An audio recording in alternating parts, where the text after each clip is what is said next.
La première problématique auxquelles font face souvent les industries culturelles et créatives et leurs dirigeants, c'est la question du financement du cash flow, le besoin en trésorerie.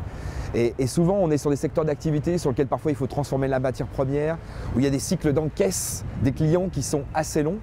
Donc là-dessus, est-ce que l'entrepreneur va démarrer avec assez de sous?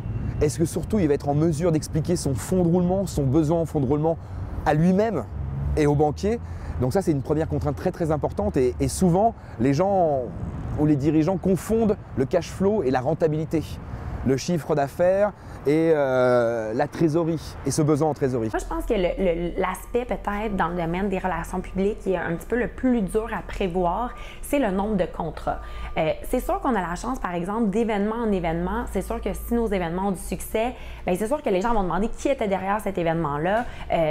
L'équipe de Tara Communication. Bien, c'est sûr que nous, ça va faire en sorte que notre téléphone va sonner. Et le bouche à oreille est extrêmement fort dans notre domaine. Je touche du bois jusqu'à date. Notre téléphone a beaucoup sonné. On n'a pas eu à faire beaucoup de développement des affaires, mais je suis consciente que peut-être qu'il va y avoir des périodes plus creuses, peut-être pas non plus, mais je préfère me préparer pour être capable d'être habilitée à faire du développement d'affaires, mais aussi d'être capable un petit peu de gérer l'imprévu, d'avoir un coussin. Parce que des fois, ben oui, on a des mandats annuels, ça c'est le fun, on sait d'avance quand notre année commence, le nombre d'argent que ces clients-là vont nous amener. Mais on a également des beaux contrats ponctuels. Je parle peut-être d'une première de spectacle, un lancement d'album, une ouverture de restaurant, pour en nommer quelques exemples. Ça arrive ponctuellement, c'est des revenus intéressants et c'est aussi du beau travail, mais fait dans une courte période. Fait que c'est juste d'essayer d'évaluer à l'avance le nombre de contrats ponctuels qui vont se rajouter aux annuels.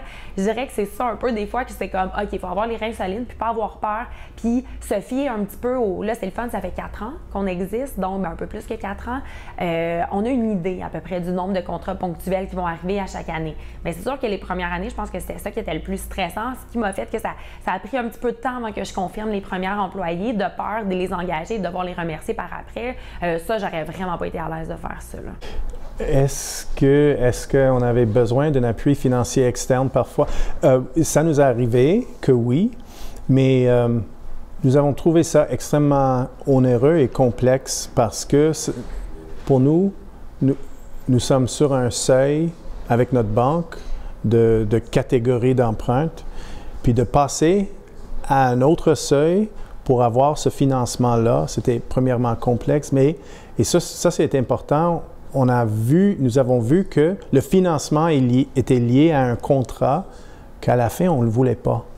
C'était très... Alors, le besoin de financement, ça nous a amené à faire une réflexion sur le type de contrat qu'on voulait.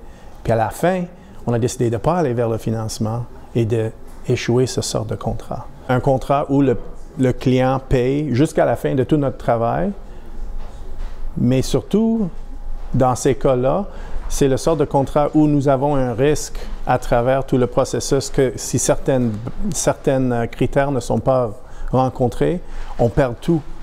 Alors, les risques étaient trop élevés. On a fait notre analyse de risque pendant le processus décisionnel, puis on a décidé de ne plus faire ça. Pour la gestion du risque, on a intégré dans les derniers mois, là, finalement, une façon de travailler le budget, aussi avec une consultante qu'on avait eue, qui, dans le fond, isole la portion de fonctionnement dont on a besoin. Pour rouler, là, moi, j'ai besoin de combien à l'année pour payer les salaires, pour payer la direction technique, pour payer le bureau, donc vraiment notre fonctionnement. Puis à côté de ça, on a certains projets qui sont détournés, qui sont plus ou moins financés par les gouvernements. Et à côté de ça, qu'est-ce qui nous reste pour cette création? Dulcinea Langfelder, c'est une compagnie de 30 ans, mais qui est très saine financièrement. Quand moi je suis arrivée là, il y a de l'argent qu'on avait mis un petit peu de côté dans les années où ça allait très bien. Ça roulait beaucoup et c'est ce fonds de création en fait qui nous permet de dire, bon, ok, les nouvelles créations, on va peut-être être capable d'aller les financer en partie là-dessus. Alors évidemment, on va chercher du financement extérieur pour les faire fonctionner, mais il y a ce coussin-là qui nous sert quand même de buffer. C'est un espoir d'avoir ça. Des fois, il faut défaire un peu nos croyances que certains, dont moi, ont appris, c'est-à-dire ramasse tes sous, puis quand tu vas avoir ton argent, va t'acheter ta voiture, paye la cash. C'était un peu mon réflexe. Si j'ai besoin de nouveaux meubles au bureau, bien, ça va être un petit peu moi, personnellement, comme entrepreneur ou avec l'argent comme restant ce mois-ci de l'entreprise, que je vais faire, bon, bien, je peux me payer des nouveaux sofas. Quand des fois, peut-être que j'aurais peut-être pu à crédit les acheter, les payer par versement. C'est un peu ça qui a démystifié, puis aussi d'aller vraiment se backer en anglais et d'aller chercher des bonnes marges de crédit. Je sais que moi, notamment, je me suis incorporée et j'en ai profité pour aller justement chercher plus de crédit, plus de marge de crédit, de carte de crédit, etc. Pour m'assurer que peut-être la journée que, exemple, j'ai un client qui paye en retard, j'ai des grosses dépenses, peut-être un petit peu plus imprévues, que je sois capable de le mettre sur une marge de crédit et non pas sur mon argent, moi, personnel d'entrepreneur qui sert à payer donc autre chose que Tara Communication.